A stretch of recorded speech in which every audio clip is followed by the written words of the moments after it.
Bonjour et bienvenue sur Les Dessous de l'IA, le podcast qui tente de mieux comprendre les évolutions de l'intelligence artificielle et leurs impacts sur nos sociétés. Bonne écoute. Bonjour Arnaud et bienvenue sur Les Dessous de l'IA. Aujourd'hui, on va s'intéresser à la façon dont la Russie pense, développe et utilise les technologies d'intelligence artificielle. Pour commencer, est-ce que tu pourrais te présenter, expliquer ton parcours et ce qui t'a amené à t'intéresser au développement de l'IA en Russie? Bonjour Clément, tout d'abord merci beaucoup de me recevoir. Donc je m'appelle Arnaud, je travaille aujourd'hui en intelligence artificielle dans une startup qui a été fondée l'année dernière, donc directeur des affaires publiques, ce qui touche la stratégie mais aussi la communication, la représentation générale de l'entreprise. Mais auparavant j'ai une fonction assez particulière au sein du ministère des Armées, où j'ai été, d'ailleurs je suis toujours en tant que réserviste, dans un rôle qui s'appelle conseiller politique. Conseiller politique, c'est un spécialiste S, relations internationales, d'une certaine zone, et dont le but est de conseiller un état-major ou le commandement d'une opération militaire sur les problématiques politiques d'une opération, sur la complexité stratégique, le rapport avec les alliés, mais aussi avec le compétiteur stratégique. Et moi, en ce sens-là, ça fait déjà plus d'une dizaine d'années maintenant que je suis spécialisé sur la Russie, que ce soit dans le cadre de mes études, où j'ai directement d'ailleurs étudié là-bas.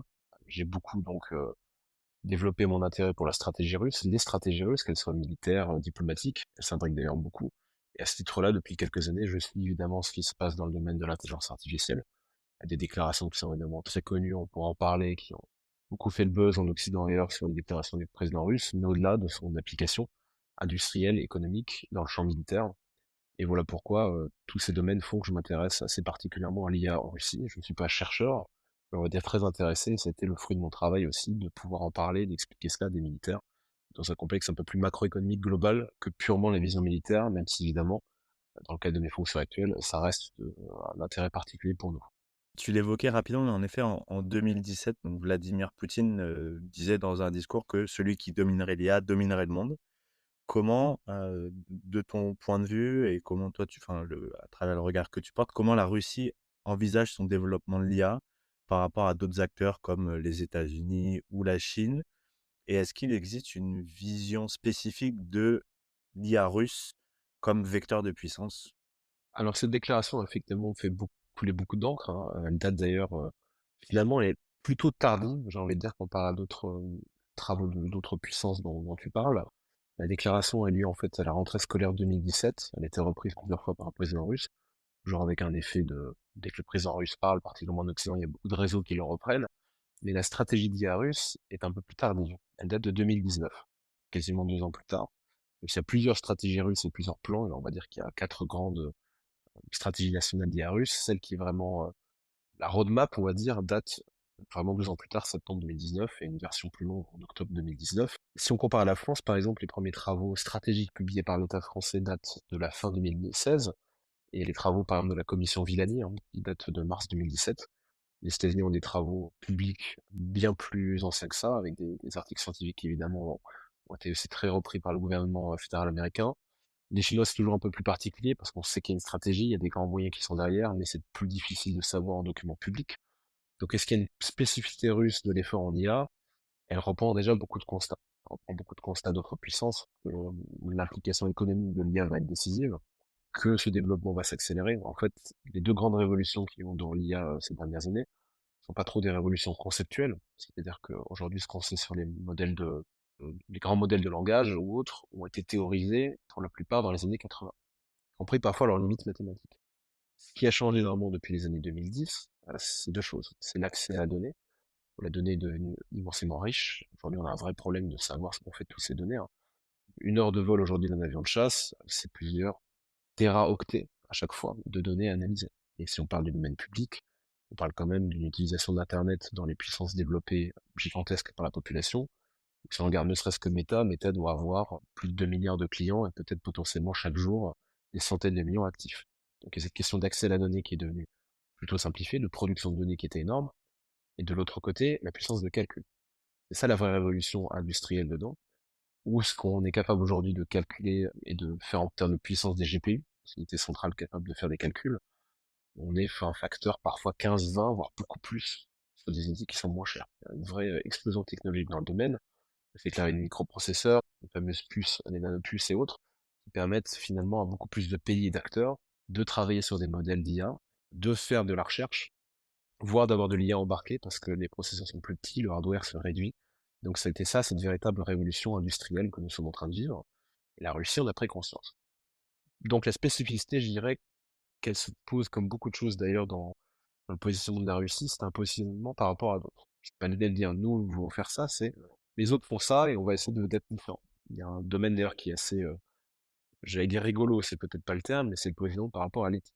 On le voit d'ailleurs ça transparaît dans beaucoup de documents russes, de déclarations, qui est une question du rôle de l'humain dans l'IA, qui s'oppose assez frontalement à certaines déclarations d'entrepreneurs de la Silicon Valley sur le transhumanisme, qui jouent en fait du fait du discours de Moscou, dans le fait que c'est une civilisation différente, etc. Ça, c'est un petit peu anecdotique, on va dire, mais c'est une petite différence, on va dire, de discours, de tentative de puissance normative. Mais la stratégie russe aussi, elle est différente parce qu'elle voit directement la compétition mondiale. Si on compare, par exemple, au USG Pact ou ce qui s'est passé en Europe récemment sur les investissements, il y a une idée de compétition stratégique, de course technologique. Là, on parle vraiment de rivalité de puissance de la stratégie russe. On parle vraiment de fait, c'est bien les propos de Vladimir Poutine, le maître du monde. On parle pas de rester dans les grandes puissances, on parle pas d'être performant, on parle de maître du monde. Donc il y a aussi cette conception très russe que les relations internationales, de manière générale, sont un jeu à somme nulle, que quand quelqu'un gagne quelque chose, quelqu'un le perd. Parce qu'ils ont une vision très différente des pays européens entre eux, qui ont été un peu dans cette logique de coopération depuis 1945 et tout ce qu'on a vécu. La Russie voit largement sa perception dans l'espace géopolitique comme une lutte de puissance, où ce qui n'est pas à l'autre doit être conquis. Et on le voit avec ce qui se passe en Ukraine, on en parlera sans doute, mais dans plein d'autres domaines. Et il y a aussi une réalisation par les élites russes du retard de la Russie dans certains domaines, notamment dans le domaine, ce qui est décrit en 2019, dans les grandes priorités. La première, c'est vraiment renforcer la souveraineté technologique. Pour garantir l'indépendance technologique de la Russie face aux pressions géopolitiques, c'est déjà marqué en 2019, donc on voit déjà ce positionnement quasiment frontal et de décrochage, on va dire, de décrochage par rapport à l'Occident. Une parenthèse là-dessus, mais c'est pas vraiment nous, occidentaux, qui poussons la Russie dans les bras d'autres facteurs géopolitiques ou civilisationnels, mais c'est bien un positionnement russe, des élites notamment, de se dire il faut être le plus dépendant possible d'eux, et accroître d'ailleurs leur dépendance pour avoir des vrais choix géopolitiques. Ça oui, une vraie vision de compétition. On le voit dans cette doctrine quand on transparaît un peu derrière la ligne, mais aussi une logique de modernisation économique. Il faut savoir que l'économie russe est quand même basée sur beaucoup pour sa production, sur l'extraction de ressources premières et sa vente. Elle a d'autres capacités industrielles intéressantes, notamment évidemment dans le domaine aéronautique et spatial, d'où elle hérite du complexe soviétique des capacités assez uniques dans le monde. Mais néanmoins, il y a quand même une grande partie du PIB russe et de l'argent fédéral russe qui part dans l'exportation de gaz et de pétrole. Or, l'IA aujourd'hui peut avoir des effets multiplicateurs dans d'autres, de rattrapage, et permettre d'être plus efficace. Je prends un exemple, l'un des grands acteurs, on en parlera peut-être plus tard, de la modernisation et de l'implantation de l'IA dans l'économie russe, ce sont les acteurs bancaires. Mais c'était d'ailleurs le cas en Europe et aux États-Unis. C'est beaucoup moins visible que ChatGPT par exemple, mais en fait les vrais premiers acteurs qui ont utilisé des algorithmes extrêmement rapides et implantés économiquement, ça a été les acteurs de la fintech. À Londres, par exemple, aux États-Unis, aujourd'hui on voit par exemple ce qui s'est passé il n'y a pas très longtemps sur la chute du yen pendant l'été, c'était en grande partie une des conséquences de l'automatisation des réactions des marchés par rapport à certains mouvements monétaires et à l'absence de contrôle humain pendant les vacances.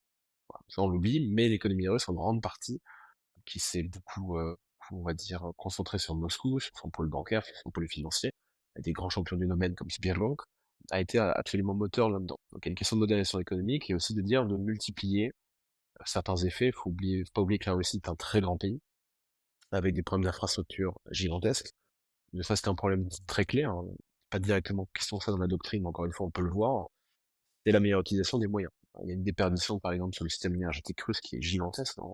Il y a des chiffres qui disent qu'ils perdent entre 25 et 50% de ce qui est extrait dans certaines canalisations de gaz, des gigantesques oléoducs. Comment faire en sorte pour détecter les fuites, que ce soit plus efficace, de prévoir la demande, gérer les flux, et plein d'autres choses, hein, même sur le domaine médical qui, pour le coup, est beaucoup de questions. Comment faire en sorte d'optimiser les dépenses médicales de l'État dans un État qui, encore une fois, doit couvrir un territoire qui fait 17 millions de kilomètres carrés. Il y a aussi cette question de modernisation économique qui n'est pas vraiment la même chose qu'en Occident. On parle pas de modernisation, mais de garder en tête les nouvelles technologies. Alors aussi, une question de rattrapage. Et ils le disent, hein. Par rapport à d'autres pays, il faut rattraper ça, il faut être plus performant dans le domaine, il faut améliorer l'efficacité de l'État fédéral, des grandes entreprises. Et deux choses aussi qui sont importantes dans la doctrine 2019. Je reviendrai sur la plus importante en dernier pour en parler, mais il y a aussi une question de développement socio-économique. Ça peut du même domaine, l'accès des citoyens à Internet, l'accès au service fédéral, l'accès aux services de paiement et autres. La Russie est un pays qui, à l'égard d'autres pays comme la Roumanie, par exemple l'Estonie, qui ont été assez loin des grandes évolutions technologiques des années 80 et 90, ont un rattrapage technologique assez énorme dans certains domaines, voire une avance. Par exemple, Roumanie n'a quasiment pas eu la DSL, ils sont passés à la fibre directement. On a été en avance en France. Moi, je me rappelle quand j'étais en Russie entre 2012 et 2013, j'avais une clé 4G directement sur mon ordinateur pour avoir Internet quasiment au bout du pays. Alors pas partout, mais quand même à peu près partout près des voies ferrées. La 4G n'existait même pas en France à l'époque. Donc il y a aussi cette question que la technologie, les technologies de pointe de l'IT peuvent améliorer la vie des citoyens, ce qui est bien pour un régime qui, encore une fois, leur donne pas vraiment les moyens d'exprimer la frustration dans les urnes, et que les acteurs technologiques, dont l'IA, qui est un multiplicateur de plein de choses, peut permettre ce développement et de faire en sorte que la Russie soit un pays plus riche, plus consommateur, et donc augmenter la puissance générale du pays. Mais l'un des facteurs qui est vraiment cité en 2019 et qui a aussi entraîné d'autres stratégies, bah, c'est évidemment le côté militaire. Où vraiment l'IA a été décrite comme un facteur de souveraineté technologique du point de vue militaire, mais aussi d'avoir des applications dans la cybersécurité, dans le système de reconnaissance et autres, qui ont donné une stratégie d'ailleurs à part pour le ministère des Armées, mais c'est déjà évoqué en 2019 que des questions de modernisation et de garder la puissance de l'appareil industriel militaire russe étaient déjà données. Donc les spécificités finalement, donc je reviens, le constat est à peu près similaire à plein d'autres puissances. Ce qui est spécifique peut-être à la Russie, c'est la notion de rattrapage par rapport à l'existant et ce qui se passe évidemment aux États-Unis, sont pas cités mais ça transparaît, et le fait de garder une souveraineté technologique industrielle forte pour garder un complexe militaire puissant. Ça, déjà, ça transparaît dans l'initiative de 2019. Tu en as parlé rapidement et avant de creuser un peu plus les implications militaires, on va dire, de l'IA russe, j'aimerais bien que tu puisses nous dire au niveau stratégique et de la feuille de route de l'IA en Russie que l'État russe porte, qu'est-ce que ça a changé la guerre en Ukraine et depuis 2022, est-ce qu'il y a eu des modifications dans la stratégie, la pensée stratégique sur l'IA russe? Très bonne question, parce que justement, si on voit depuis 2019 ce qui s'est passé donc en février 2022, c'est une vraie question à quel point la guerre en Ukraine va modifier théoriquement la roadmap et ce qu'elle a montré. De facto, il y a une modernisation en fait, depuis 2022, on va dire des amendements, notamment au début de l'année 2024 dans cette fameuse doctrine de 2019, doctrine qui est de l'État fédéral, mais aussi d'autres aménagements directement faits par le ministère de la Défense russe. On regarde aussi ce qui s'est passé il y a quelques semaines, donc là nous sommes en décembre, il y a eu la conclusion d'un sommet qui s'appelle The AIJ, AI Journey, donc il y a un sommet annuel en Russie pour parler de l'IA, où le président Poutine s'est exprimé, où il y a des questions vraiment de coopération, de partenariat, évidemment, d'éviter les sanctions occidentales, mais encore une fois, grand renforcement des capacités militaires. Et même quand on voit la modernisation de la stratégie, on va dire, civile, mais qui n'est pas la stratégie nationale, il y a plusieurs faits qui semblent reconnus. Déjà, le manque de supercalculateurs. On se rend compte que c'est difficile d'accéder à des supercalculateurs, à des capacités industrielles de pointe. Dans les 500 premiers supercalculateurs mondiaux, il y en a très peu ils sont très peu, et ils sont pas sans doute pas dans le top 20, ni le top 30. Donc ça a été reconnu. Il y a une question d'accès au hardware. Évidemment, les sanctions ont beaucoup joué, énormément joué, dans le fait où avoir aujourd'hui des chips qui viennent de Taïwan ou de Corée, très compliqué géopolitiquement, surtout vu le positionnement de la Russie par rapport à ces pays vis-à-vis de la Chine. Même une question d'Israël, il y a une grosse coopération entre des entreprises russes en Israël. Je prends un exemple, il y avait des voitures autonomes de Yandex, l'équivalent du Google russe, qui se baladaient il y a encore quelques années dans les rues d'Israël pour développer des systèmes et autres, avec une grosse collaboration avec beaucoup de startups israéliennes.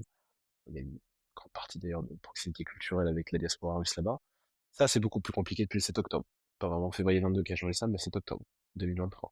Donc oui, la fermeture de la Russie et les 40 différents rounds de sanctions ont un effet évidemment sur le développement, montrent d'ailleurs en fait publiquement que la stratégie est en train d'être mise à jour pour pousser certains systèmes, et on reviendra peut-être plus particulièrement sur le fait du ministère des Armées, où il y a vraiment une emphase sur certains domaines clés qui sont utilisés aujourd'hui au combat.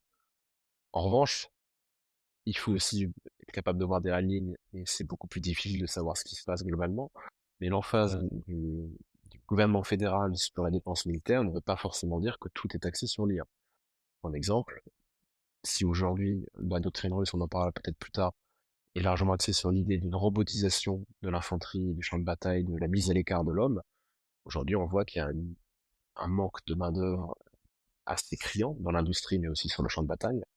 On est d'ailleurs en train d'employer des soldats nord-coréens pour reprendre une partie du territoire russe à côté de Koursk, où il y a une question d'entraînement de l'infanterie qui a l'air sous-entraînée et parfois sous-équipée dans certains domaines, et pourtant des primes contractuelles qui sont gigantesques en cas de mort ou en cas d'engagement, avec des primes qui peuvent aller de 50 à 100 000 euros pour un engagement, ce qui parfois représente plus de 12 fois le salaire moyen russe dans certaines régions. Donc le fait que le gouvernement fédéral dépense entre 7 et 10% du PIB russe dans l'effort de guerre, peut-être plus, hein, c'est au moins peut-être un tiers du budget fédéral aujourd'hui qui y passe, ne veut pas dire que cet argent va directement dans l'IA militaire. Aussi sur la production de hardware, sur la production d'obus, sur l'achat de composants qui sont parfois plus chers parce que ça passe en manière détournée, et plein d'autres. Donc oui, si 2022 a été un vrai tournant, je dirais, dans les IA russes, avec des externalités sans doute positives sur la compréhension, le retour d'expérience de certains systèmes autonomes, ou alors dans le manque de systèmes autonomes et comment il faudrait le développer sur le champ de bataille, et d'un autre côté, ça tire énormément de ressources de l'État. Ça a aussi fait un autre problème qui est la fuite des cerveaux, la fuite de capitaux, et qui vont avoir un impact assez grand. Il y a beaucoup d'articles aujourd'hui qui parlent de dire que le boom de l'intelligence artificielle russe qui est vraiment apparu après cette doctrine, qui a vraiment été visible dans certains domaines entre 2019 et 2022, va être obéré par la guerre. C'est normal. Il y a une captation des ressources qui ne va pas toujours pour l'IA, va pas toujours pour, en plus, l'IA civile, qui, on le sait, c'est celle qui génère le plus d'externalités positives en termes de revenus économiques. Aujourd'hui, si on a un ingénieur en IA qui est resté en Russie, le gouvernement fédéral aimerait probablement qu'il travaille beaucoup plus sur des sujets militaires, je suppose, en ce moment, que sur des utilisations commerciales.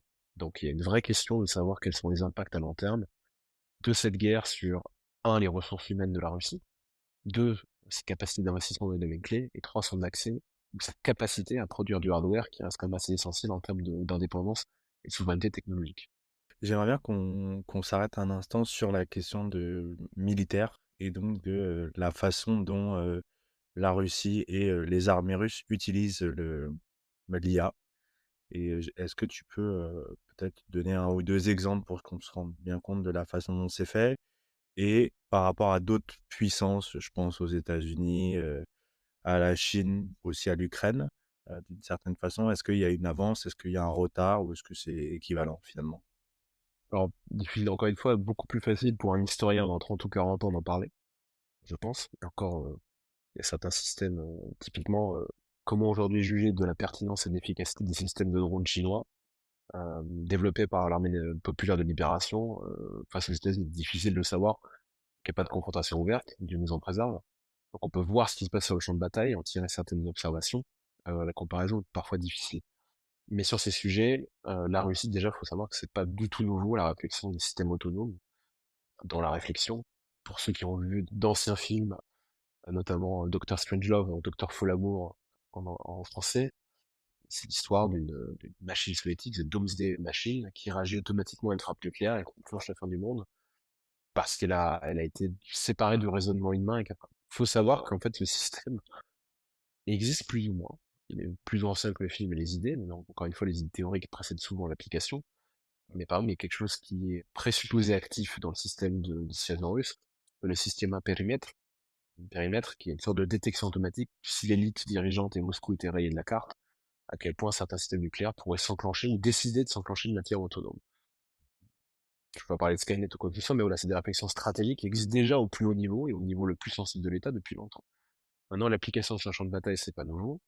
Encore une fois, les drones existent depuis longtemps, la question des systèmes autonomes est différente, mais les premiers tests de ça, dont nous avons connaissance, datent de la Syrie, en fait, de l'intervention russe en Syrie il y a 10 ans, qui s'est terminée il y a quelques semaines de manière peu heureuse pour les Russes, mais il y a des premières utilisations de drones terrestres.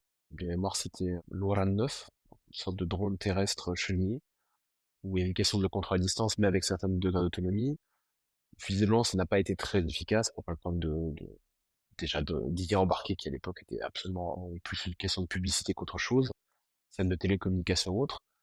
Aujourd'hui, de ce qu'on observe en Ukraine, oui, effectivement, il y a une question d'autonomie des armes. Et même dans la doctrine russe, je dis, qui a été un peu publique, qui a été redonnée cet été et remodélisée en 2024, il y a une grande priorité sur les drones et les robots militaires. Mais pas que. Drones et robots militaires, c'est une chose, il y en a deux autres priorités, cyberguerre, on va dire propagande, donc on appelle ça influence, et les systèmes d'armement intelligents. Et évidemment, on le voit aujourd'hui avec beaucoup de choses que la Russie utilise sur le champ de bataille, notamment une copie des Shahed iraniens, Il y a des questions de système autonome à bord. On a plus ou moins de certitude sur le fait que c'est difficile pour les Russes d'être totalement efficaces dans le domaine, qui est une question de guerre électronique et autres. Mais les Russes, en tout cas, ont l'air de s'être améliorés sur certains domaines, notamment dans le domaine de la guerre électronique, du brouillage, pour contrer d'ailleurs les systèmes d'armes ukrainiens, qui eux-mêmes sont dans une course à l'autonomie des systèmes pour pouvoir notamment, ce que vous voyez parfois sur Twitter, les fameux drones FPV, First Person View, où on essaie de se rapprocher d'un tank et vous verrez la fin des vidéos qui a tendance à se brouiller et à perdre la cible. L'idée, c'est d'avoir un système embarqué suffisamment intelligent à bord, qui est d'une taille réduite, qui a une capacité de calcul et de reconnaissance qui permettent de tout ajuster. La frappe, quand on a perdu ce brouillage est très important, c'est que les Russes et les Ukrainiens travaillent là-dessus. Des grandes entreprises américaines sont connues, voire européennes, hein. Helsinki a fait une annonce récemment sur le sujet d'avoir des drones autonomes en Ukraine. Et donc, il y a des armements russes qu'on voit sur le champ de bataille où on a du point de vue extérieur, encore une fois, moi je ne suis pas dans les secrets de ce qu'ils sont utilisés en Ukraine, mais sur leur LAN, sur les Lancet, ou des stratégies de guidage IA, de checkpoint, de calcul et voire même de reconnaissance de cible. Donc ça, c'est des choses qu'on peut à peu près observer parce que des fois, on arrive à obtenir ce matériel, avoir des vidéos qui montrent parfois un peu comment il fonctionne. Ce qui est plus méconnu, c'est une question de traitement par des communications. À quel point les Russes modernisent ce qu'on appelle leur système de C4, C4ISR, donc système de commandement, de contrôle du champ de bataille, de transmission des données, enfin, bref, contrôler, commander, exécuter des ordres. Difficile à savoir. Néanmoins, on pense qu'il y a quand même des efforts là-dessus. Sur le brouillage, c'est évident que la Russie, ça a toujours été un domaine assez fort pour eux et qu'il y a des vrais progrès là-dedans. Dans le système de défense antiaérienne, pour gérer la complexité des drones qui arrivent, on pense aussi, et certains articles scientifiques en parlent, qu'il y a une modernisation par IA de certains grands systèmes russes connus, bon, les S-500, successeurs du S-400 et autres, mais plus sur le champ de bataille, une question aussi de réduction de ce qu'on appelle la kill chain. La kill chain, c'est, pour faire très grossièrement, le temps qui existe entre la détection d'un ennemi et le temps de ce qu'on appelle traiter cet ennemi, très globalement le neutraliser, donc le détruire. Aujourd'hui, on voit quand même un temps d'amélioration assez net, ce qui existait au début de la guerre, au moment où les Russes repèrent une unité ukrainienne, et le temps que certains vecteurs, comme l'artillerie lourde, les mortiers ou des drones, voire des bombes guidées planantes, arrivent dessus. C'est une réduction de la kill chain. Est-ce qu'elle se lie à des systèmes d'IA? Peut-être, en tout cas pour analyser l'ensemble des données qui sont vues sur le champ de bataille par tous ces capteurs, pour réduire ce qu'on appelle l'opacité du champ de bataille, le fameux brouillard de guerre, il y a des systèmes d'IA qui sont développés, et on a besoin de mathématiques pour traiter tout ça. Et aussi, quelque chose qui est difficile pour nous de percevoir, c'est le retour d'expérience des Russes sur le sujet, où ils font face à un adversaire qui est très innovant, qui est beaucoup plus rapide d'ailleurs, encore aujourd'hui, dans sa capacité d'innover et de trouver de nouveaux systèmes, mais les Russes apprennent de ça. Et eux aussi apprennent, eux aussi font des contre-mesures rapides, et voire développent d'autres systèmes. Donc, au-delà de la pure IA, je ne serais pas capable de dire quel est tel système utilisé dans tel système d'armes russe. Ce qu'on est capable déjà de dire, c'est que le retour d'expérience que l'armée russe a sur l'utilisation de son IA et de celle de son adversaire en fait sans doute l'une des armées les plus expérimentées au monde sur le sujet aujourd'hui. Tu l'as évoqué rapidement, tu parlais d'une utilisation dans le domaine de l'influence. Enfin, c'est un sujet sur lequel les Russes travaillent depuis longtemps. Alors le terme, c'est maskirovka, tu me reprendras si je l'ai pas bien dit, et qui est une doctrine russe en fait de déception militaire et d'influence psychologique. Est-ce que tu pourrais expliciter un petit peu en donnant des exemples la façon dont les Russes utilisent l'IA comme un multiplicateur de force dans ce domaine précis? On en a parlé sur des sujets politiques où en 2016, il y avait des soupçons d'implication dans la campagne présidentielle américaine, mais peut-être aujourd'hui sur le champ de bataille ou en Europe, un peu sur cette guerre dans le cyberespace. Alors, je serais prudent sur le terme de doctrine. On a tendance en Occident à voir certains noms russes. Maskirovka, littéralement, c'est un camouflage, qui est en fait des opérations de déception stratégique militaire à l'origine, avec certains exemples très connus, hein, ce qui s'est passé à Stalingrad, ce qui s'est passé encore plus, avec beaucoup plus de réussite dans l'opération d'agression à l'été 1944. Finalement, ce qu'on appelle la déception, dans le terme. Difficile d'ailleurs de franciser le terme, hein. Déception, ça vient c'est un plutôt deception du terme anglais. C'est des dépection militaire, donc il y a plusieurs éléments de doctrine russe sur le fait de comment se camoufler, faire semblant d'une opération d'influence et autres. Je dirais qu'une différence avec la Russie, c'est qu'effectivement cette question de jeu d'ombre et de jeu d'influence est beaucoup plus globale et s'approche sur une approche beaucoup plus intégrée, multi-milieu, multi-champ, on dirait en français, que les armées occidentales. C'est-à-dire que ça ne touche pas que l'armée, en fait, la Maskirovka. Ça peut toucher certaines opérations. Je reviendrai encore sur un terme qui n'est pas une doctrine, mais ce qu'on parle de la fameuse doctrine Gerasimov, peut-être un article plus un questionnement sur le fait que les Occidentaux puissent utiliser d'autres moyens que la guerre directe et pourquoi pas la Russie et autres, montre bien quand même qu'il y a une vraie réflexion russe, d'ailleurs très ancienne, hein, ça date vraiment au moins de l'époque soviétique, de dire voilà comment faire en sorte d'affaiblir un adversaire, finalement de gagner la guerre avant la guerre, comme dirait notre sémal général Burkhardt, sans passer par des moyens purement matériels, donc les champs immatériels, la propagande, l'influence, le cyber, l'espace. Tout ça est quelque chose de beaucoup plus complexe que le simple fait de déception militaire, et s'implique dans une stratégie plus globale qui intègre plein de différents acteurs en Russie, que ce soit des acteurs économiques, privés, hein, Prigojine par exemple était un des acteurs des stratégies d'influence russe avec ses fermes à trolls, les médias russes d'État font partie totalement de ça, plein d'autres acteurs, évidemment des agences de renseignement, différentes et parfois en concurrence, qui ont aussi un rôle là-dedans. L'exemple que je dirais pour dire qu'il y a comme une emphase là-dessus sur le rôle de l'IA, c'est ce qui s'est passé très récemment en Roumanie, et dont je pense qu'on n'a pas encore très bien pris la mesure en France. C'est un événement historique ce qui s'est passé en Roumanie. Je dis bien historique. C'est la première fois de l'histoire de l'Europe, et peut-être d'ailleurs de l'histoire du monde, une élection démocratique a été annulée pour des raisons d'influence étrangère par la Cour constitutionnelle roumaine, suite à des allégations et des documents de preuve fournis par les systèmes de renseignement roumains, les services de renseignement roumains, qui montrent qu'il y a une manipulation générale de l'électorat, notamment de l'électorat le plus jeune et le plus sensible par rapport à des applications, qui en plus sont des applications contrôlées par des acteurs chinois ou étrangers, avec des influenceurs qui ont été payés, des commentaires qui ont été faits par des faux comptes, et aussi de l'utilisation d'ailleurs de l'IA, de manière générative, pour faire des images, propager des discours, réutiliser, voire même utiliser des voix. Et on s'en doute, le rapport des services de renseignement disent que c'est sans doute à l'initiative d'un acteur qui a tout intérêt à séparer la Roumanie de l'Union européenne et de l'OTAN. Donc, on peut se douter de qui c'est. On peut voir aussi qu'il y a c'est pas du tout la première fois, vous en parlez en 2016, il y a eu des soupçons assez sérieux. On a eu aussi en France, hein, les gens oublient peut-être un peu les Macron Leaks, donc le vendredi soir, juste avant le premier tour de la présidentielle en 2017. Il y a eu d'autres choses pendant les européennes, notamment la présence de certains candidats dont les vidéos ont été multipliées par facteur fois 100 sur TikTok.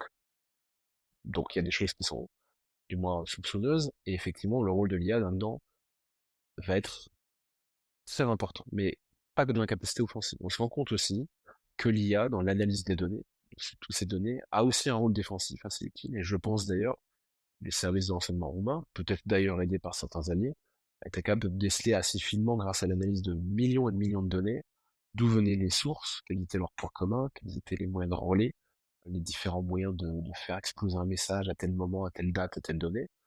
Donc c'est un combat, c'est toujours l'épée contre le bouclier. Mais ce qui est sûr, c'est que les Russes ont des stratégies.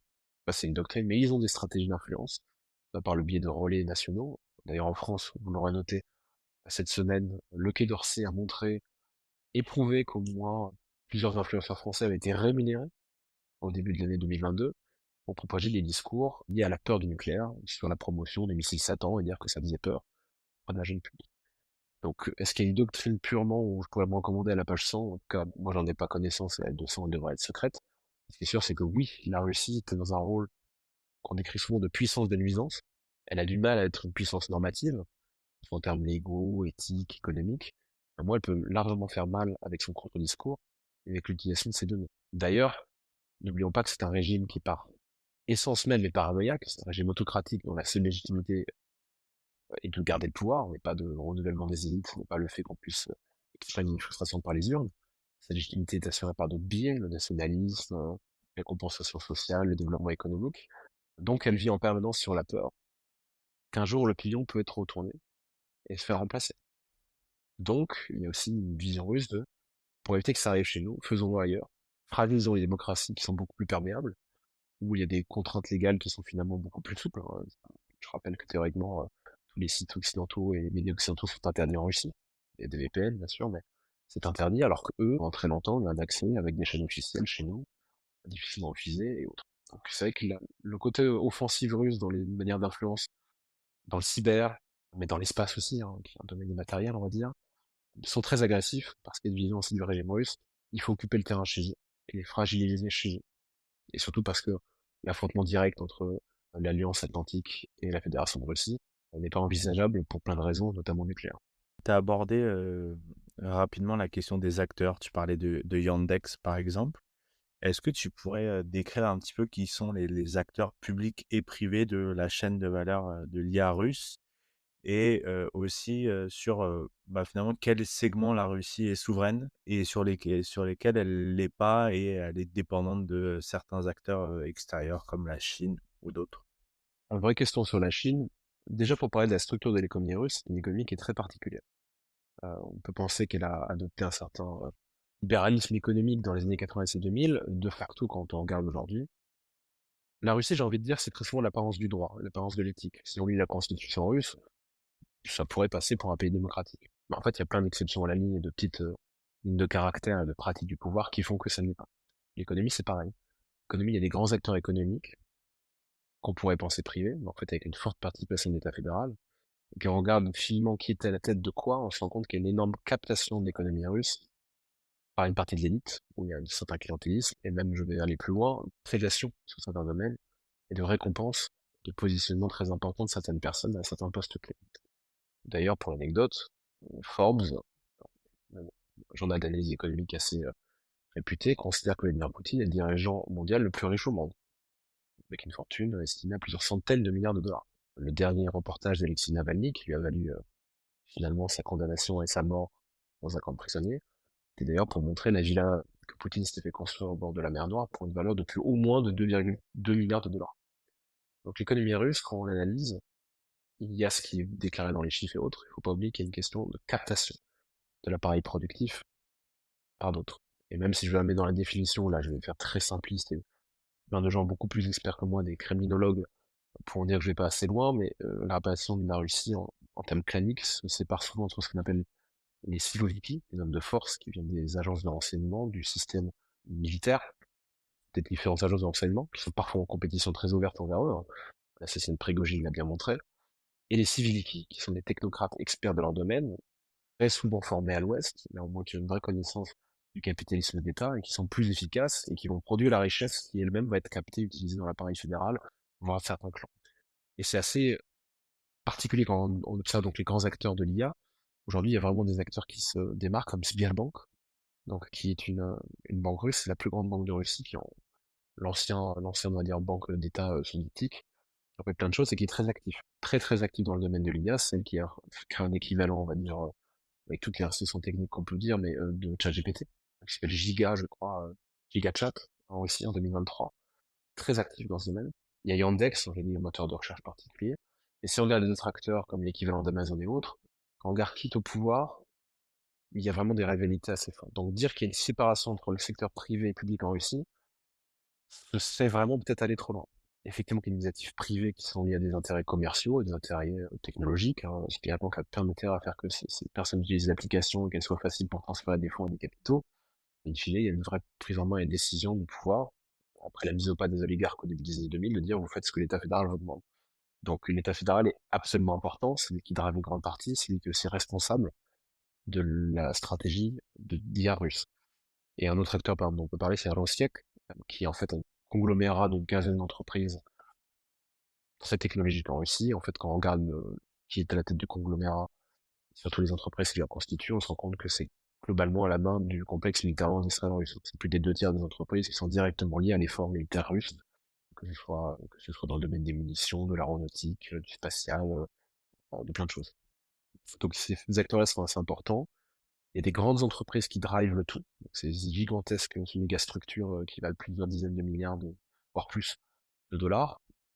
Et si on compare à d'autres pays, c'est vrai qu'il est difficile de voir une Silicon Valley russe. Il y a évidemment Moscou qui concentre une grande partie des acteurs économiques et d'instituts de recherche aussi. Il y a parlé de la fondation Skolkovo, qui est un centre d'innovation basé à Moscou et qui essaie de soutenir les startups. Mais il y a beaucoup moins de startups. Le chiffre que j'avais vu en 2020, c'était que le chiffre des startups en Russie, je crois que c'était moins de 200 en 2020, startups dédiées à l'IA, qu'on comparait à l'époque aux États-Unis, et c'était quasiment la préhistoire de l'IA, j'exagère, mais en 2020, il y en avait quasiment 7000 et plus d'1 million en Chine. Donc ce genre de manque de petits acteurs innovants par une question de capitaux, de captation, de prédation de l'économie par des plus grands acteurs joue dans l'innovation, joue aussi dans les quêtes de talent. Beaucoup de gens ne veulent pas forcément travailler pour ces grandes entreprises. Et on va dire que c'est drivé par ces grandes entreprises financées par l'État ou très dépendantes de l'État. Ça, c'est une vraie constitution spécifique russe, très différente des États-Unis par exemple. Est-ce qu'en Chine, je ne connais pas assez l'économie chinoise pour dire que c'est pareil? Je dirais qu'il y a quand même un milieu des startups beaucoup plus vif à l'époque en Chine, à l'époque, comparaison reste en 2022, est beaucoup plus vif en Chine, et que surtout, l'efficacité étant une vraie question, sachant qu'encore une fois, la guerre en Ukraine obère beaucoup de ressources, et de savoir en fait à quel point ces entreprises vont manquer de talent, notamment dans les recherches d'IA développées, enfin d'IA appliquées, pardon, de mathématiques ou autres. Ça, on le voit aujourd'hui, l'État fédéral considère officiellement, donc c'est-à-dire que les chiffres véritables sont sans doute beaucoup plus graves que ça. Il y a une pénurie de 5 millions de travailleurs en Russie, et que dans l'industrie de défense, ça touche quasiment 2 millions de personnes. Dans l'IT, c'est 600 000. 600 000 personnes dans l'IT qui manquent. Peut-être juste pour préciser ce point-là sur la chaîne de valeur et puis les dépendances, tu as parlé des supercalculateurs où les Russes possédaient pas, en possédaient très peu et pas forcément les meilleurs. Est-ce que tu pourrais revenir sur les segments de cette chaîne de valeur IA, je sais pas, les microprocesseurs, les calculateurs, où globalement ils ont une technologie qui fonctionne, où ils sont capables de faire de manière relativement autonome, versus les segments où ils sont complètement dépendants d'acteurs extérieurs? Oui, alors tout à fait. Sur la chaîne de valeur, encore une fois, le supercalculateur, ce n'est finalement que l'émanation d'une base technologique et de recherche très forte, avec une capacité de production hardware aussi. Depuis les sanctions, c'est beaucoup plus dur effectivement d'accéder à certains éléments techniques, encore une fois, qui sont globalement produits en Asie, mais pas que, beaucoup de puces américaines aussi. Donc difficile de constituer des éléments pour quelque chose de vraiment souverain, on dirait. Après, il y a la question avec la Chine, qui est aussi un leader dans le domaine mondial de l'IA, des supercalculateurs, où potentiellement il y aurait des moyens de coopération. Moi, j'ai pas beaucoup de doutes là-dessus, sur le fait que la Russie achètera des superordinateurs ou les fabriquera en coopération avec la République populaire de Chine. Mais ce qui manque donc à la Russie, c'est la capacité de production de microchips. Même nous en Europe, hein, on le voit avec le Chip Act, qui est un investissement de plusieurs, je crois plus de 32 milliards d'euros pour avoir des super usines chez nous. Et de manière générale, le marché aujourd'hui est très tourné à Taïwan, TSMC qui est vrai leader mondial aujourd'hui, et c'est très difficile pour la Russie d'avoir accès à ces chips dernières. Elle y arrive quand même. Elle y arrive quand même, par le biais, encore une fois, de détournement de sanctions, par le fait que on voit des pays comme la Géorgie, l'Azerbaïdjan, le Tadjikistan, Kazakhstan, Turquie, qui deviennent en fait des énormes importateurs de ce genre de matériel et qui finalement n'ont pas l'air de l'utiliser beaucoup dans leur économie. Bon, les questions où finissent ces produits, on le sait très bien, les Ukrainiens ont déjà montré d'ailleurs que certaines puces occidentales de dernière génération, Nvidia ou autres, étaient dans des drones russes qu'on avait retrouvés en bombardement. Donc ça, il y a une vraie dépendance russe, encore une fois, là-dedans, et ça suppose quand même des investissements massifs. Quand on parle d'investissement et de comparaison avec la Chine et les États-Unis, la stratégie d'IA russe parle d'investissement parfois jusqu'à 7 ou 8 milliards dans certains domaines, de soutien des startups jusqu'à 200 millions de roubles.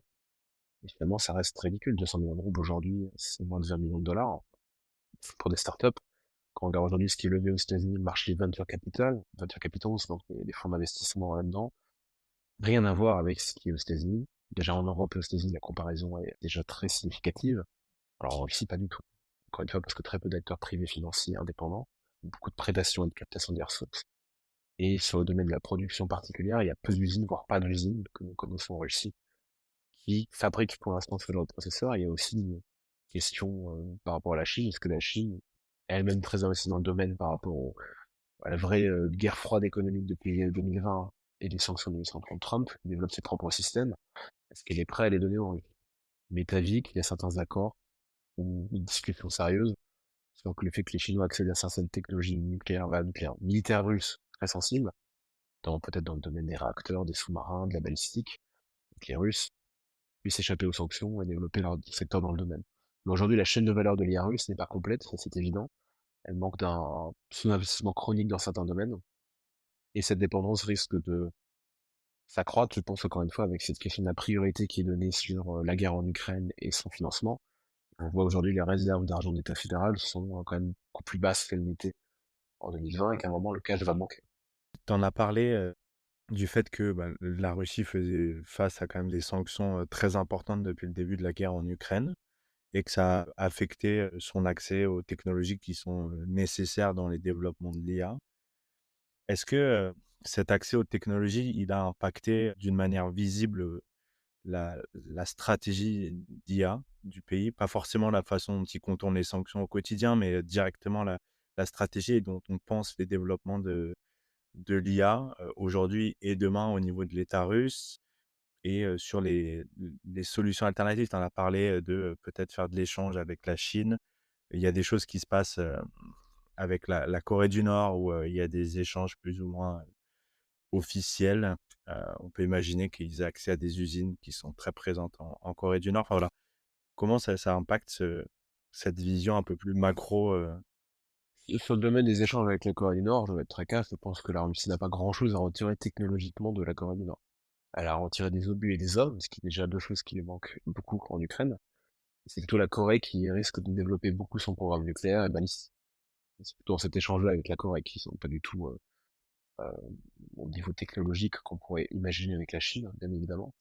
Pour la stratégie, j'en ai un petit peu parlé au début, de dire que voilà, il y avait cette prise en compte que l'argent fédéral n'avait pas forcément été suffisant, mais il y a les questions de est-ce qu'on peut investir plus, de comment faire en sorte d'avoir des supercalculateurs, et la stratégie en soi est très tournée sur les domaines militaires, beaucoup plus qu'avant. Beaucoup plus qu'avant. Ce qui, encore une fois, dans le domaine, par exemple, de l'analyse de données hautes, peut être problématique. Après, dire que la Russie est en retard dans tous les domaines, c'est faux. Je dirais même que sur les domaines qui sont, par exemple, la reconnaissance faciale, la Russie a un avantage gigantesque comparé des pays européens, c'est que même si, encore une fois, c'est un pays qui a l'apparence du droit, l'apparence de protection des données, qui s'est l'idée d'une charte éthique au début des années 2020, 2021, je crois, pour le respect de la vie privée et autres, ou contre la discrimination. Aujourd'hui, on peut prendre le métro à Moscou juste avec son visage. Et la question de la RGDP est très différente, même si il y a une loi de 2006 qui d'ailleurs est pas si éloignée de ça de la RGDP, mais quand même, on sait très bien que l'État fédéral russe ne se gênera pas, les services d'enseignement ne se gênent pas pour prendre les données des citoyens. C'est un peu le cas d'ailleurs, ce qu'on peut voir dans d'autres pays non démocratiques qui utilisent l'IA. On a accès à des données beaucoup plus riches que d'autres entreprises en Europe, que ce soit en Chine ou aux Émirats par exemple. Donc je dirais que même si c'est un domaine très particulier, les entreprises russes qui n'ont pas du tout à souffrir de la comparaison aujourd'hui technologique, c'est beaucoup plus dans 5 ou 10 ans que s'il y a un manque d'ingénieurs, un manque d'argent dans certains domaines, que la consommation russe s'écroule parce que l'économie est phagocytée aujourd'hui et tourne en plein régime à cause de l'industrie de l'armement et de l'effort de guerre, ces problèmes seront beaucoup plus visibles par la suite. Mais encore une fois, dans certains domaines comme le e-commerce, je pense que les entreprises russes n'ont rien à envier à les entreprises européennes, et même d'ailleurs, il y a des champions de l'IT russe. C'est pas en Europe. En Europe, nous n'avons pas d'Amazon européen, nous n'avons pas de Google européen. Ça fait que la Russie sont un peu fermée. D'autant plus depuis les sanctions, mais même avant, et essaie de développer des solutions souveraines, ou voire de la concurrence, sans d'ailleurs aucune question de droit ou de propriété. Hein. L'équivalent du Facebook russe a été une copie totale de Facebook. Hein. Contact. Il est très difficile de porter plainte en Russie face à l'État fédéral russe pour ça. Donc je dirais pas qu'ils sont en retard sur tout, je dirais même qu'ils sont champions dans certains domaines, et ne pas sous-estimer encore une fois le retour d'expérience qu'ils vont avoir, qu'ils ont déjà, de l'utilisation de certains systèmes sur le champ de bataille. Qu'est-ce qui marche? Qu'est-ce qui marche pas? Qu'est-ce qu'on peut améliorer? Quelles sont les limitations techniques? Et où est-ce qu'on peut trouver des solutions? Ça, je pense que comparé à beaucoup d'armées occidentales, ils ont un avantage dessus. Tu en as parlé tout à l'heure de la question du manque d'effectifs, alors globalement dans l'économie russe, mais plus spécifiquement, je crois que tu parlais de 600 000 personnes dans le domaine de numérique technologique. On a vu depuis le début de la guerre en Ukraine une sorte de fuite de cerveau, de talents qui quittaient le pays. Comment cette fuite et ce manque chronique de talent, il impacte le secteur technologique dans son ensemble, pas que le domaine de l'IA, mais le secteur technologique, et comment la Russie fait pour pallier un petit peu à ce manque, et surtout, je veux bien croiser ça avec le fait que en Russie, globalement, il y a un problème de dénatalité, ou enfin la question démographique est un vrai sujet qui est pris en compte au plus haut niveau de l'État, parce qu'ils anticipent bien une baisse de la démographie. Comment on intègre ça au niveau de l'État pour pallier à ces problématiques de ressources humaines qui peuvent obérer à moyen et long terme les capacités technologiques du pays, en fait. C'est pour moi la question la plus importante aujourd'hui de la survie de l'économie russe et de sa place dans le concert des nations. La démographie, c'est évidemment important pour plein de choses. On le sait bien en France aujourd'hui, on voit les problèmes sociétaux et surtout de financement de notre état-providence par le manque de naissance. Et en Russie, c'est beaucoup plus criant.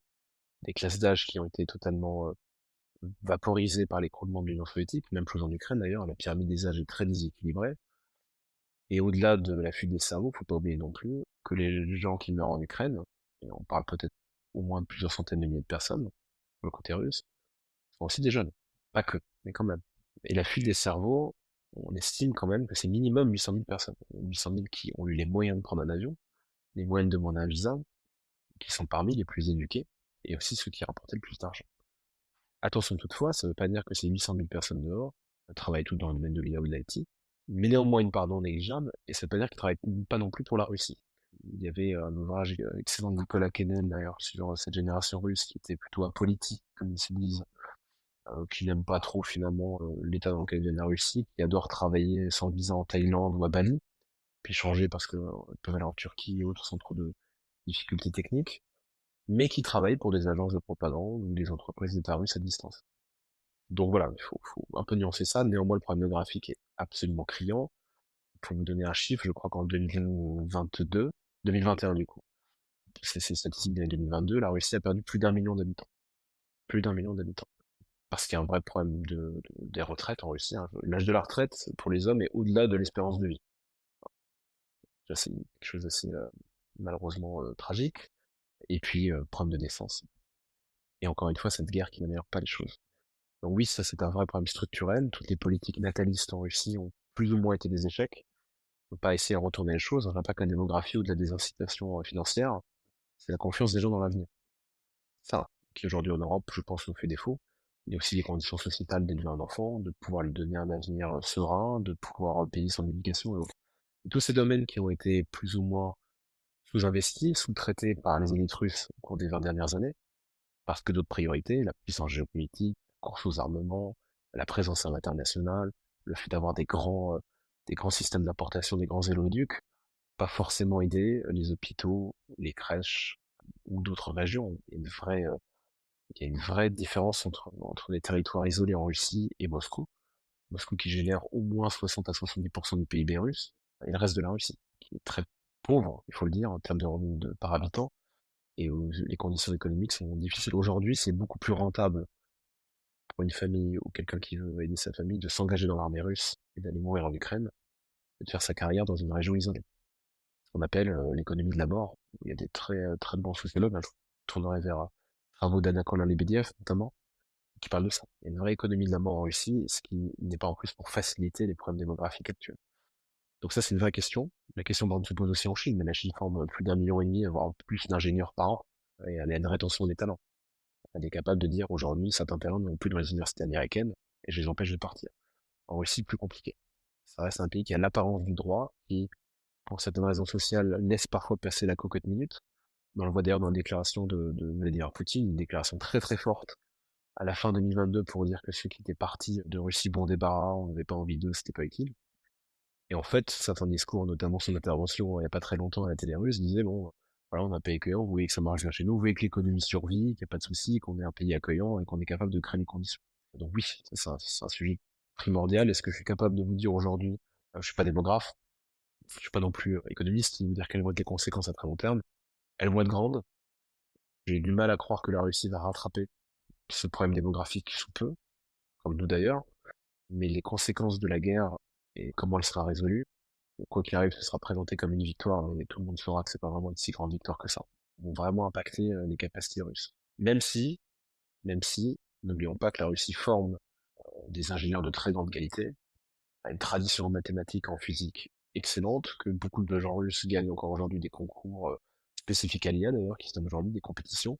Il y a une vraie base éducative de très grande qualité, avec des instituts qui sont vraiment autrefois très réputés, mais qui ont tendance un peu à se scléroser. Dans le classement des universités en mathématiques, la Russie recule assez régulièrement.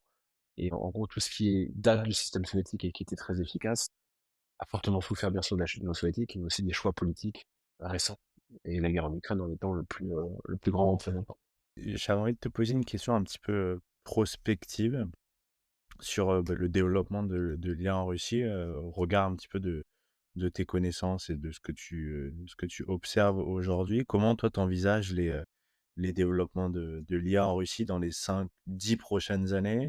Et est-ce que tu penses que la Russie a les moyens de devenir une puissance majeure de l'IA? Alors peut-être pas de dominer le monde, comme disait Vladimir Poutine, mais au moins d'avoir une vraie place dans les puissances qui comptent dans le domaine de l'IA?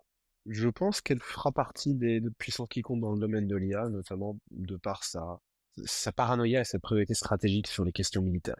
Où, oui, elle continuera d'investir des sommes non négligeables dans des systèmes militaires autonomes. Elle en aura besoin. On parle aussi des problèmes démographiques, mais à un moment, la robotisation de l'infanterie est aussi due à un manque démographique, hein. Ce sera la même chose chez nous d'ailleurs. Et il y a des programmes russes qu'on peut suivre qui se reposent beaucoup sur des systèmes d'IA. On pourrait parler du système nucléaire qu'on appelle le Poséidon, qui est censé être une torpille autonome, une sorte de sous-marin torpille autonome. Alors ça, très compliqué en termes de dissuasion nucléaire. Est-ce qu'ils vont vraiment le faire et l'implémenter dans les océans compliqués? Mais on voit que beaucoup de systèmes russes, dans le domaine militaire, qui est le domaine qui m'intéresse, oui, la Russie continue à être une puissance qui sera importante. Encore une fois, je me répète, par le rétex qu'elle a en Ukraine, parce qu'elle est capable de diffuser en Chine ou autre, elle aura un poids dans certains systèmes d'IA. Dans la reconnaissance faciale, elle aura du mal à l'exporter, mais elle aura ses propres capacités. Dans le domaine de l'influence, du cyber, de l'IA générative, des opérations de lutte, d'influence, enfin, d'attaque cyber ou de défense cyber, ça restera une puissance importante. Maintenant, si on regarde les chiffres et les investissements, comparé à la Chine ou aux États-Unis, nous parlons pas du même monde. Nous parlons pas du même monde. Aujourd'hui, les GAFAM dépensent par mois des dizaines de milliards de dollars dans leur modèle de langage. Et encore, on parle même dans le modèle de langage que les gens connaissent, mais dont les utilités technologiques sont déjà limitées, plus pour le développement commercial. Et si on parle de systèmes d'IA beaucoup plus poussés en recherche fondamentale, le nombre de brevets déposés par les États-Unis ou la Chine, comparé à la Russie, c'est totalement négligeable. Déjà, l'Europe, ça nous fait peur, mais alors la Russie, c'est totalement négligeable. Il y a aussi un problème d'accès à la recherche collaborative. Faut pas oublier que beaucoup de brevets, de grands développements cruciaux dans l'histoire de l'espèce humaine ont été faits par des universités qui se parlaient, avec des chercheurs qui se parlaient. Compliqué avec les sanctions, compliqué avec l'image de l'industrie russe et du système éducatif russe par rapport à l'Occident, qui reste quand même aujourd'hui en avance. Quand je dis en avance, l'Occident, c'est plus les États-Unis, hein. Le patron de Palantir disait il y a quelques semaines dans une interview, la révolution d'IA, c'est avant tout une révolution américaine. Pas forcément tort. N'oublions pas que les révolutions industrielles ont aussi été très marquées par les pays d'adoption. La première révolution industrielle a été britannique, la deuxième, en grande partie tournée sur la chimie, l'automobile, était vraiment partie allemande. La troisième révolution industrielle, on pourrait dire l'IT et autres, ça a quand même été drivé par les États-Unis. Et la quatrième, qui est aujourd'hui dans certains systèmes nouveaux, le quantique, la fabrication additive et l'IA, est quand même très tournée par les États-Unis, avec la Chine en grand compétiteur. Mais les chiffres n'ont rien à voir. Quand je parlais de certains chiffres, il y avait une estimation, je crois, l'été dernier, donnée par le ministère du Développement économique en Russie, qui disait que le marché de l'IA en 2023 était d'à peu près 7 milliards de dollars. Ce qui est grand. Ça reste très, très difficilement comparable à ce qui se passe ne serait-ce qu'en Californie, ou à Shenzhen, ou à Shanghai. Donc la Russie, oui, sur certains systèmes, à mon avis, restera vraiment en pointe pour des questions de priorité stratégique et de vision de ce que devrait être la géopolitique. On revient sur ce que Poutine a fait. Mais en termes économiques, elle aura beaucoup de mal à exporter certains de ces systèmes. Est-ce que Yandex va être acheté en Europe? Certainement pas. Et en termes de puissance normative, d'être capable de définir des normes, qu'elles soient éthiques, légales ou en termes de propriété des algorithmes, comment ça va faire. C'est difficile aujourd'hui de croire les Russes sur le côté éthique de la guerre, que l'homme doit être dans la boucle et qu'il faut respecter l'humain dans certains domaines. Donc en tant que puissance normative, très compliqué. Puissance industrielle, très compliquée par rapport à l'accès à certains hardware. Mais, certaines capacités, certaines priorités du financement russe et certaines données qui restent clés dans le domaine militaire font que la Russie oui, restera une puissance qui compte en IA et qui d'ailleurs joue dans la même cour que certains pays européens, voire plus, en termes d'investissement. On arrive à la fin de l'entretien. J'avais envie de te poser une question un petit peu plus macro, pas forcément que en lien avec l'IA, mais on a entendu parler il y a quelques jours, je crois, de la signature d'un contrat entre la Russie et l'Inde sur la fourniture de gaz ou de pétrole, j'ai un doute, mais un contrat énorme. Et en tout cas, le narratif ou le récit est porté par Vladimir Poutine et la Russie, pas que depuis le début de la guerre en Ukraine, mais encore plus depuis le début de la guerre en Ukraine. C'est une sorte de multipolarité du monde, de créer un monde où il n'y a plus d'hégémonie, où il n'y a plus d'hégémonie seulement américaine, mais où chacun pourrait trouver sa place. Et contrairement à ce qu'on peut voir en Occident, où en tout cas on parle de l'isolement russe, la Russie raconte une autre histoire où en fait il y a des connexions avec la Chine, avec l'Inde, avec ce qu'on appelle le Sud global. Comment toi tu vois, voilà, quel est le regard que toi tu portes et un peu ton sentiment, ton intuition sur les développements de la Russie au sens large? Est-ce qu'on va vraiment vers un monde plus multipolaire où on aurait une sorte de retour à des blocs ou est-ce qu'on va rester dans un système qui est celui qu'on connaît aujourd'hui? Enfin voilà, quel est ton regard là-dessus? Alors, question qui n'est pas directement liée à l'IA et la question à 1 million de dollars. Moi, évidemment, en tant que conseiller politique pour le ministère, j'ai pas des convictions, j'ai des opinions là-dessus. Déjà, la Russie, effectivement, n'est pas totalement isolée. Le narratif russe est très puissant. Parce qu'encore une fois, c'est beaucoup plus facile de construire un narratif sur l'opposition à quelque chose que l'adhésion commune à des valeurs. Vraiment. Et quand aujourd'hui la Russie se présente comme le héros de l'anticolonialisme en Afrique, ça porte. Parce qu'effectivement, il y a des gestions d'histoire qui ont été compliquées avec des puissances européennes, la France en premier lieu. Et c'est vrai qu'historiquement, l'Union soviétique a aidé à libérer, à aider certains mouvements indépendantistes. Je rappelle que on a quand même sur le drapeau du Mozambique une Kalachnikov. Je pense que c'est quand même assez significatif du rôle de Moscou dans certains mouvements indépendantistes. C'est évidemment totalement oublié son côté. La Russie est une puissance colonisatrice, hein. Le fait qu'il y ait 25% de personnes aujourd'hui en Estonie qui parlent le russe de manière native, c'est le fruit de la colonisation. Ne serait-ce qu'en Sibérie, les villes, les villes fondées le long du transsibérien sont en fait des colonies pénitentiaires et des zones de peuplement blanc dans des zones qui ne l'étaient pas. Fin de la parenthèse. Néanmoins, le narratif porte.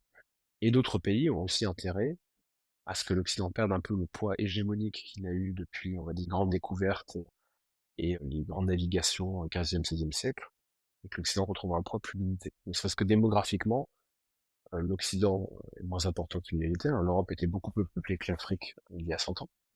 C'est évidemment plus le cas. Des grandes puissances civilisationnelles, j'ai envie de dire, comme la Chine ou l'Inde, retrouvent un peu finalement la place qu'elles avaient avant la révolution industrielle et la mise au pas du monde par les Occidentaux. Donc ça, oui, c'est un discours qui porte. C'est un discours qui est plein de contradictions, bien sûr, comme toujours chez les Russes. Difficile de se prétendre le héros de certains pays anti-occidentaux quand la Syrie s'écroule et qu'ils le lâchent au bout de quelques jours, finalement, après avoir 10 ans d'investissement militaire, ce qui peut poser des questions en Afrique. Les BRICS, c'est un sujet très complexe, parce que dans les BRICS, il y a une inégalité absolument totale entre la Chine et le reste. L'Afrique du Sud, par exemple, quel est vraiment le poids de son économie, de son poids politique mondial. Le Brésil qui se veut rentrer au Conseil de sécurité de l'ONU, quels sont ses principes en termes d'obligation de respect du droit international quand on voit qu'il a du mal à s'opposer à l'invasion d'Ukraine. Et évidemment, l'Inde et la Chine, qui sont en compétition stratégique assez exacerbée. Tu parlais de l'Inde, l'Inde a des relations historiques avec Moscou, plein de raisons, encore une fois, de troisième voie à l'époque. Moscou était assez proche de ces pays, et l'Inde essaie d'avoir une politique très équilibrée. Il y a un vrai besoin en Russie, encore une fois, de main-d'œuvre en Haïti, et l'Inde peut être une cerceau. Et du côté de New Delhi, évidemment, les armements russes sont toujours très importants et autres. Mais la grande différence entre les Occidentaux et les autres, et ça, pour avoir travaillé à l'OTAN, je peux avoir une vision plus particulière dessus, c'est que nous sommes alliés. On a des défauts, on a des compétitions, on a des intérêts qui parfois sont divers, mais on restons de facto alliés. Dire que la Chine et la Russie sont alliés, c'est faux. D'ailleurs, ils évitent systématiquement ce terme. Ils parlent de partenariat stratégique. Aujourd'hui, est-ce que les BRICS sont alliés? Est-ce que l'opération de coopération de Shanghai est une alliance? Bien sûr que non. Et ils s'embêtent parfois. Je rappelle que, à mon avis, si Vladimir Poutine s'est déplacé mi-février 2022 à Pékin, c'était pas que pour voir les Jeux Olympiques, qu'il y avait une question de prévenir les Chinois de ce qui allait arriver en Ukraine. Je pense que les Chinois ont été très surpris, voire déçus, que l'opération russe ne se déroule pas en 3 jours comme ce qui avait été potentiellement annoncé. Je pense qu'aujourd'hui, les menaces nucléaires russes, assez permanentes dans l'opinion publique occidentale et mondiale, ne sont pas pour plaire à tout le monde du côté des BRICS, encore moins du côté de la Chine. Parce que si, par malheur, une arme nucléaire tactique devait être utilisée par cause de désespoir en Russie en Ukraine, par la Russie, les conséquences géopolitiques seraient tellement explosives derrière, avec sans doute la Corée du Sud, le Japon, qui voudra avoir l'arme atomique, évidemment l'Iran, les Émirats, l'Arabie Saoudite, l'Égypte, Taïwan, potentiellement, que ça ne plairait pas à tout le monde. Donc il y a quand même des grandes différences d'opinion entre ces pays, et comme des rivalités dans certains domaines. On parle de vassalisation, en fait. Est-ce que dire que la Russie est capable de prendre la tête d'une alliance mondiale anti-Occident, c'est très compliqué vu ses ressources. Et de facto, elle devient un vassal économique de la Chine. Et ce sera de plus en plus le cas. Et vassalisation veut dire que l'autonomie et la souveraineté va être compliquée. Je prends un exemple historique russe qui me plaît beaucoup. Les Russes ont comme héros plusieurs héros de l'indépendance, notamment Alexandre Nevsky. Cette bataille du lac Tannenberg. C'est pas Tannenberg, mais d'un lac dans les pays baltes, où Alexandre Nevsky, prince de Veliki Novgorod, affronte les chevaliers teutoniques et empêche finalement l'occidentalisation, la latinisation, la catholisation de la Russie, qui est vu comme un vrai héros. N'oublions pas qu'Alexandre Nevsky, en fait, quelques mois après, s'est mis à genoux devant les grands khans mongols et chaque année versait un tribut pour que la ville de Veliki Novgorod ne soit pas rasée par les hordes mongoles. Voilà ce que c'est, la vassalisation. Donc dire que la Russie va être une grande puissance d'indépendance, dépendant des Occidentaux, enfin, indépendante des Occidentaux peut-être, dire qu'elle sera totalement capable d'imposer son discours à elle-même d'être indépendante, de moins en moins, je pense, pour les raisons démographiques que nous avons évoquées, économiques, et même de déperdition de son influence dans certaines régions du monde, où elle a pourtant beaucoup investi. Maintenant, sur le monde multipolaire, encore une fois, est-ce anormal que des grands pays comme l'Inde, l'Indonésie, l'Égypte ou la Chine prennent la place que leur population leur permettent d'avoir et de leur économie comme elle devrait être développée? C'est un monde qui est différent. Nous tournons une sphère géopolitique qui a été largement dominée par l'Occident, surtout après la fin de la guerre froide et, disons-le, la victoire de l'Occident dans cette compétition idéologique et économique. Dieu merci, pas militaire, avec bien fait des conflits. Donc on est dans une nouvelle phase. L'IA va jouer un rôle dedans, pour en venir vraiment sur le début de l'interview et le maître du monde. Je ne sais pas s'il suffira de l'IA pour être le maître du monde, mais ce qui est évident, c'est que les implications de l'IA qu'on commence à peine à voir, on commence à peine à voir en termes de production de contenu, d'analyse de données, d'amélioration énergétique, de prédiction de certaines données climatiques, par exemple, ou autres, font que ça deviendra un indispensable des économies modernes, de la planification militaire. Là, évidemment, je prêche pour ma paroisse dans mon rôle actuel, et ce sera un indispensable de la puissance. Est-ce que ce sera l'indispensable avec un seul singulier? Je ne sais pas, mais ça deviendra l'un des piliers de la puissance, de la résilience, et sans doute de la souveraineté des États modernes.